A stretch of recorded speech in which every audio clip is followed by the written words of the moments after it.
Welcome back, everybody, to another episode of Gemology for Schmucks. My name is Peter Nelson. I'm here to guide you in everything you need to know about gemstones and jewelry.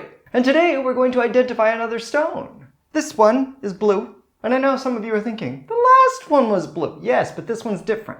But, come to think about it, they both look very similar. So what we're going to do is we're going to use our gemological tools. We're going to go through the process of gem identification, and then I'm going to tell you what the stone is and why you need to care about it. Because no, it's not just another gemstone. Anybody that cares about collecting fine gemstones needs to know about this one in particular. So in gem identification, we always start with our eyes. So we're going to go ahead and take a look at the stone, and this is a lovely blue. It's got a fairly bright reflection. The polish is not great on the stone, but that could just be a cutting thing. We're going to call that empirical evidence. And as always, I like to start with my free tests. So we're going to go here to our Polariscope, turning it on, putting it in crossed filters, and then rotating the stone around, we can see that it blinks. Because it blinks, I know that it is a doubly refractive stone. It splits light. So it can't be glass, and it can't be a number of other singly refractive stones like spinel. Now, as I rotate the stone around, trying to find the optic figure, so I could use my conoscope here, that would tell me if it's biaxial or uniaxial, I'm having a really hard time finding those interference colors. So rather than waste a half a day trying to find these rainbows, it's not a leprechaun, there's no gold at the end of it.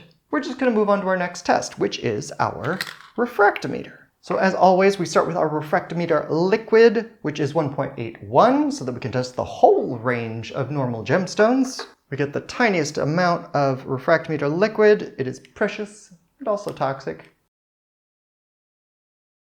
And we can see that definitely this is a doubly refractive stone. So the RI reading is somewhere around 1.715 to 1.73. But it would be lazy of us to just check it one time. So what I'm going to do is rotate the stone in small increments, going either clockwise or counterclockwise, it doesn't matter, but in small increments, checking the range of birefringence. In certain positions, it could be smaller. In other positions, it could be larger. And if I see both of those numbers moving, it will help me to know, is it a biaxial or uniaxial stone, which is valuable when identifying these stones. If you're not sure what uniaxial and biaxial are, I talk about them in this video. So having gone through that whole range, I've come to the conclusion that this is 1.715-ish to 1.73. I saw both of the lines moving, so I'm confident in saying it's biaxial, which means it cannot possibly be a sapphire. This blue stone could definitely have been a sapphire, but this RI and birefringence tell me for sure it cannot be a sapphire. How shocking! But let's move on. So we're going to clean off the stone, clean off our refractometer, and move on with life. Now we know it is doubly refractive already, but another tool that you can take into the field with you is your Dichroscope. And this actually can be a wonderfully useful tool because if it is a doubly refractive stone, you may see two different colors in this window.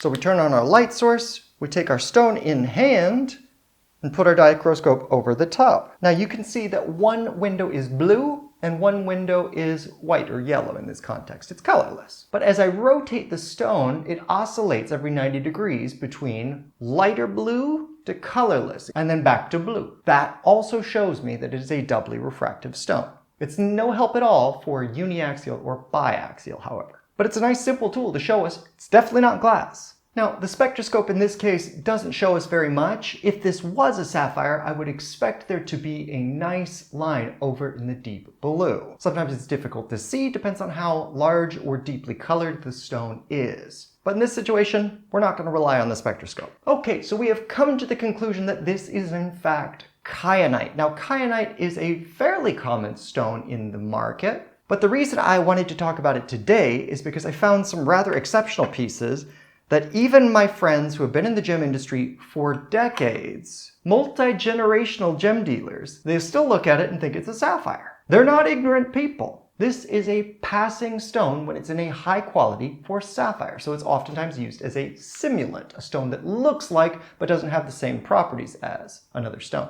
In this case, sapphire.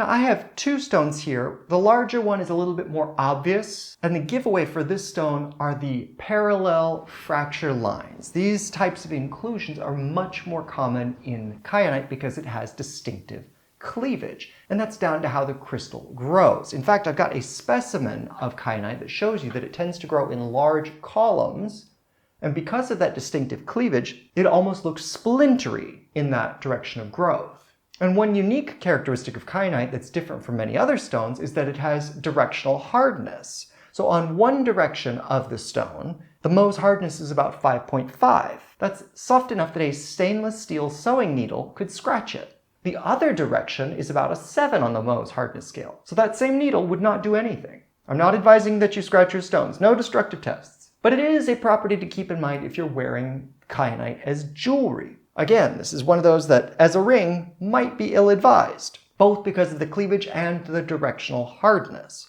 Because if it were to get damaged, it would be very difficult to get it repolished. And that directional hardness also would affect getting a good polish on the stone while cutting it. Lower hardness stones don't take a very bright polish well. Typically. Perhaps there's some wizards out there that are really good at it. I'm just saying, that's been my experience and what I've heard from other lapidaries. So with general commercial quality kyanite, you tend to find a lot of these splintery-like inclusions in the stones. They're not that attractive, but when you can find a stone that is like this smaller one right here, it can pass with the exact same color range as sapphire, similar luster, similar heft, the specific gravity being 3.7 approximately. Corundum is a 4. The hand of most people is not so finely calibrated that you would tell the difference between 3.7 and 4 for a given stone. Again, there's some wizards out there. And so you would have to be very careful if you were buying this in the field.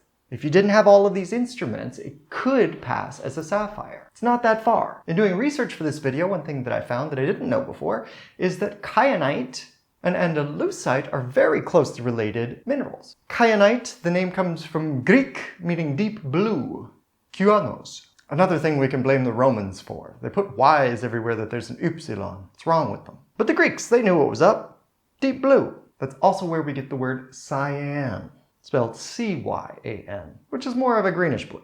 And the lower qualities of both andalusite and kyanite are actually used oftentimes as refractory materials. So that would be kilns and high temperature ovens and things like that, because that's an aluminum silicate. It can endure really high temperatures without degrading. So when you find the nice quality ones, you snatch them up, because other people are going to try and set the other ones on fire. So why was I so emphatic that this kyanite is an important thing for collectors to be aware of? Well, because anybody that likes sapphire needs to know about kyanite.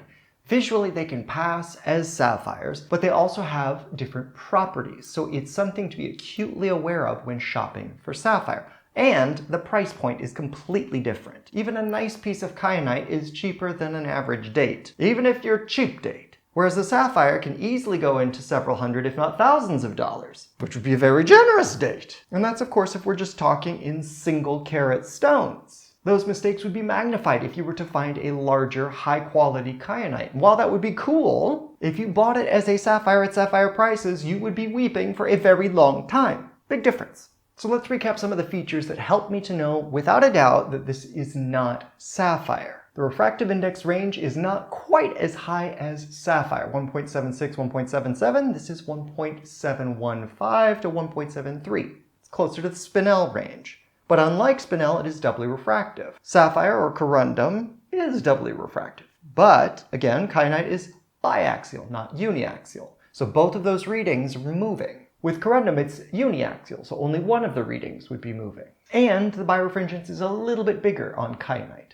Now, if you are not proficient with the refractometer, you may not notice that difference. And that's also why kyanite is an excellent stone to practice the refractometer with. If you're kind of lazily going through the identification stage, it would be very easy for your eyes to mistake the refractive index and the birefringence range and believe that it was overlapping with sapphire. Once you are sufficiently comfortable with the refractometer, you will not believe it is a sapphire. Prospective gemology students, beware. This will fail you on an exam, as you should. Now, kyanite, along with many other things that can be mistaken as sapphire, are things that I dive into deeper on the Gemsheperd Circle, the mailing list available at gemsheperd.com. So if you have an interest in sapphires and collectible quality gemstones, I suggest getting on that list. Otherwise, if you have questions or comments, leave them in the comments section below. Hit like, hit subscribe, tell all your friends about me. Until next time, bye-bye.